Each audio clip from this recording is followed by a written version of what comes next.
लेकिन अमीर बाप की बेटी सृष्टि पर उसकी माँ जान छिड़कती।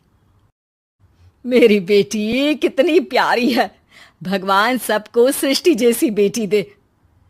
सृष्टि धीरे धीरे बड़ी होती है।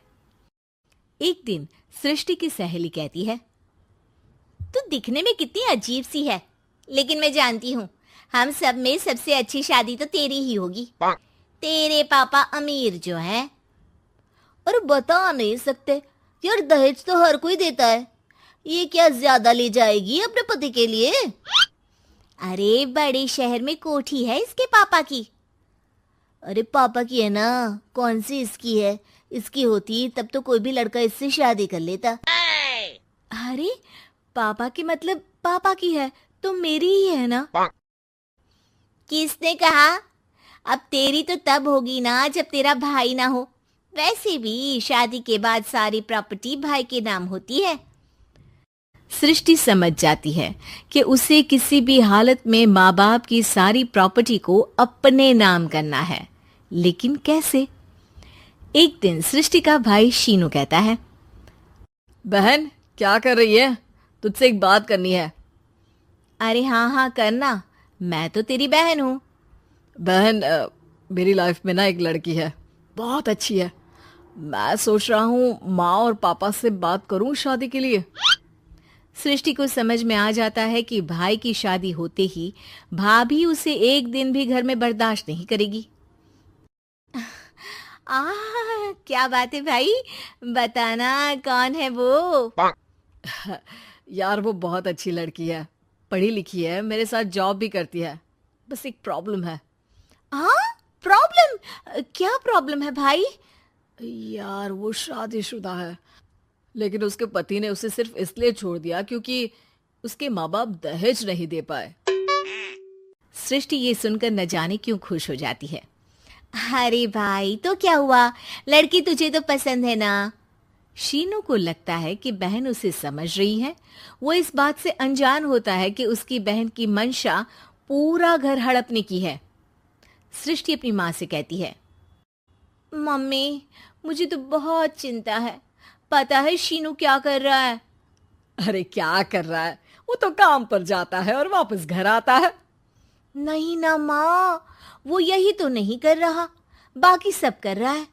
आपको पता है उससे प्यार है, और वो भी एक शादीशुदा लड़की से। हैं? ये क्या हो गया?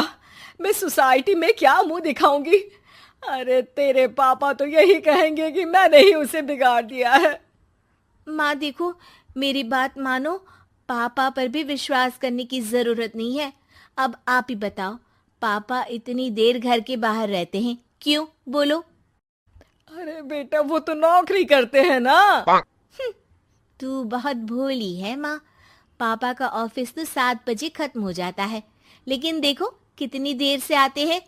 अरे नहीं नहीं बेटा, ऐसी कोई बात नहीं है। सृष्टि माँ को एक औरत से बात करते पिता की फोटो दिखाती है। देखो माँ कैसे हैं पापा, मैं ना कहती थी कि पापा सही नहीं है। मैं तेरे पापा से बात करूंगी, दे फोटो मुझे। ओ माँ वो तो डिलीट हो गई। लेकिन चल, तूने तो देख लिया ना, पापा से बाद में बात कर लेना। और हाँ, मेरा नाम बिल्कुल मत लेना। हाँ माँ। अब क्या था, सृष्टि के माँ और पिता के बीच झगड़ा होना शुरू हो जाता है। सृष्टि के मन में क्या चल रहा था कोई नहीं जानता था।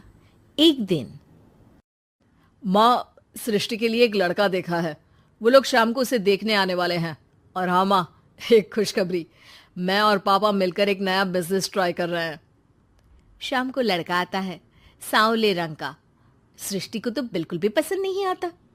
लड़की की माँ कहती है, लड़की का चेहरा तो कोई खास नहीं, लेकिन अगर मेरे बेटे को आप लोग सेटल कर दें तो मैं उसकी शादी आपकी बेटी से करवा दूं।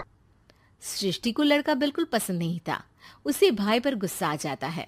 लड़के वालों के जाने के बाद कहती है, माँ देखा शीनू मेरे लिए कैसा लड़का लेकर आया, न दिखाने लायक न सुनने लायक, सेटल भी नहीं, वो भी हम करे।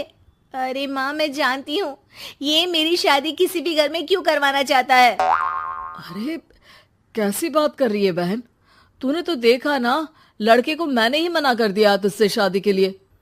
जिसने लड़का बताया था उसने उसकी बहुत तारीफ की थी। बात आई गई हो जाती है, लेकिन सृष्टि का मन शांत नहीं होता। क्या करूं, कुछ समझ में नहीं आ रहा। मेरी शादी हो गई तो ये लोग पूरी प्रॉपर्टी शीनू के नाम कर देंगे, मेरे हाथ तो कुछ लगेगा ही नहीं। तभी सृष्टि को आइडिया आता है। वो किसी वकील को फोन करती है। जी देखिए, अगर आपके मम्मी पापा का तलाक हो जाता है तो आपके पिता की आधी प्रॉपर्टी आपकी माँ के नाम हो जाएगी, फिर उसे वो किसी को भी दे सकती है। सृष्टि अब माँ को बेटे के खिलाफ भरती है। माँ, शीनू पर नजर रखा करो। वो जिस लड़की के प्यार में है ना, वो शादीशुदा है।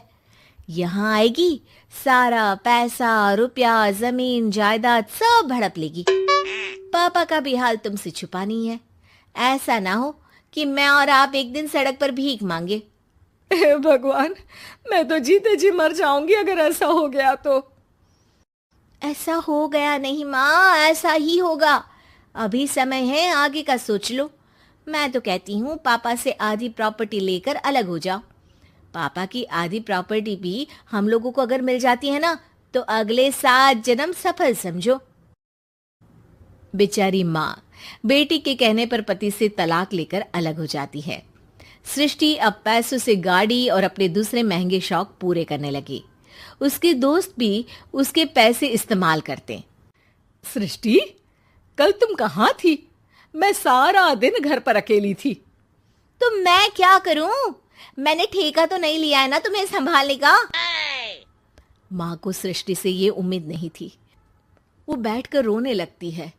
वहीं उसका पति यानी कि सृष्टि के पिता आ जाते हैं।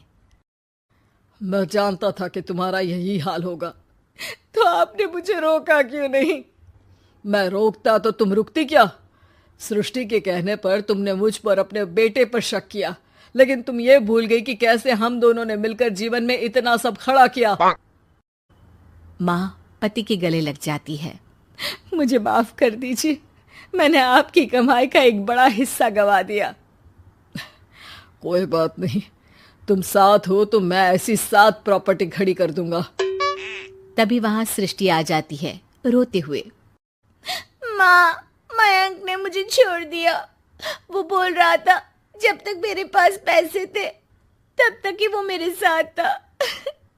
पापा, माँ, मुझे माफ कर दीजिए।